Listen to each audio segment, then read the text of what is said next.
Sejam bem-vindos, pessoal. Hoje eu vou apresentar para vocês para que serve equações de primeiro grau, pessoal, com uma variável. Então, pessoal, a resposta está aqui, ó. Nada mais falso, certo? Porque matemática é, antes de tudo, raciocínio e criatividade. Então, vocês estão vendo aqui a foto do Einstein, certo? Cientista Einstein. Então, vamos lá, pessoal, para a próxima. Então, adeus equações de primeiro e segundo grau. Onde é que eu quero chegar com isso aqui? Então, a equação que criou a matéria domina a matemática superior. Pode-se dizer que aquele que criou a matéria é possuidor da mais alta inteligência insondável da mente humana. Então, pessoal, aqui vocês estão vendo a foto do Einstein. Por maior que seja a inteligência dos estudiosos da matemática, como Einstein e os cientistas da atualidade, por maior que seja a inteligência dos estudiosos da matemática superior, nenhum deles conseguiu até agora realizar um estudo completo a respeito da matéria. Então, imagine equações de primeiro e segundo grau em sala de aula. Hoje os professores ministram aula de matemática, equações de primeiro e segundo grau e regra de 3, mas não sabe para que serve. Então, hoje essa aula é muito importante para você. Não se aplica equações de primeiro e segundo grau em ciências exatas. Por quê, pessoal? Você que está fazendo engenharia, não se aplica equações de primeiro e segundo grau em ciências exatas. Então, vamos lá. Então, adeus equações de primeiro e segundo grau. Certo? Qual a razão para esta ordem? Nós temos aqui equação de primeiro grau com uma variável e equação de segundo grau com duas variáveis. Nada mais falso. Por que é falso? Então vamos lá. Então, adeus equações de primeiro grau. Então, eu tenho aqui um exemplo para provar para vocês que adeus equações de primeiro e segundo grau. Não se pode aplicar equações de primeiro e segundo grau em ciências exatas. Então vamos lá. Por exemplo, num circuito elétrico, se conhecemos o valor da resistência, que é 15 ohms aqui, e a corrente 3 amperes, que percorre o circuito, podemos montar uma equação e determinar o valor da voltagem V. Aqui, V de volta. Então, pessoal, aqui nós temos a equação de primeiro grau, certo? O que representa isso aqui, essa equação de primeiro grau? Então, aqui nós temos a equação de primeiro grau com uma variável. O que significa variável? É o seguinte, neste exemplo, o número 3 está multiplicando, a variável x. X é uma variável.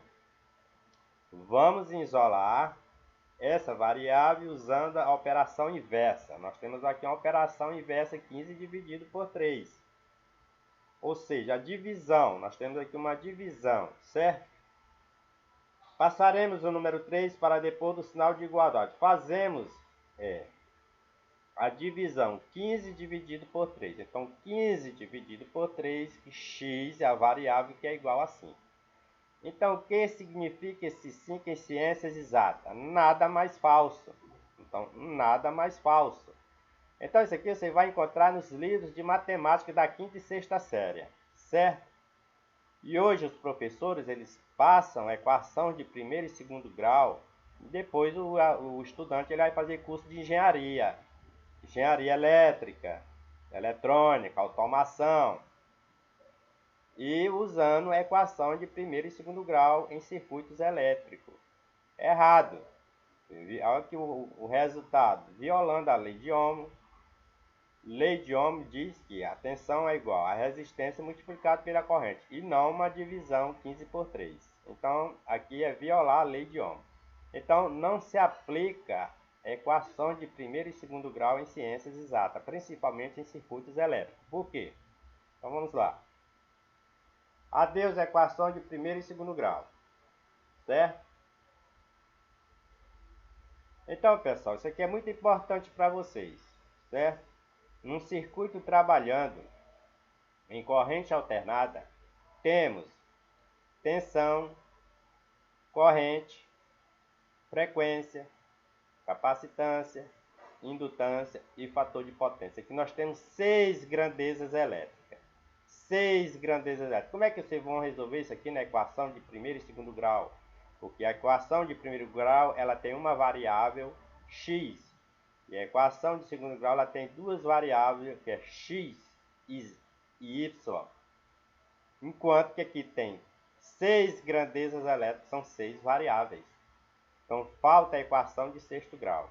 O resultado, onde é que eu quero chegar com isso aqui? Não se aplica equações de primeiro e segundo grau em circuitos elétricos de corrente alternada e corrente contínua. Mas, voltando lá, vou mostrar aqui para vocês que não se aplica equações de primeiro e segundo grau em ciências exatas. Isso aqui você encontra hoje nas apostilas, livros de matemática com estes exemplos em equação de primeiro grau. Lá no livro de quinta e sexta série você vai encontrar isso aqui, certo? Hoje os professores eles passam equações de primeiro e segundo grau. Outro dia uma professora me perguntou se eu sabia equação de primeiro grau e nem me interessa saber, porque equação de primeiro grau eu não estudo, equação de segundo grau eu não estudo. Eu vou estudar em cima daquela resolução do problema. Aí eu vou aplicar as equações. Para mim não me interessa estudar a equação de primeiro grau, não me interessa estudar a equação de segundo grau, não me interessa estudar regra de 3, porque é isso que os estudantes do Brasil eles estudam hoje em sala de aula. É o professor dançando em sala de aula e os alunos aplaudindo, e eles estudam matemática e não sabem para que serve a matemática. Ele não sabe aplicar a matemática. O problema da educação do Brasil é esse. Os estudantes não sabem aplicar a matemática.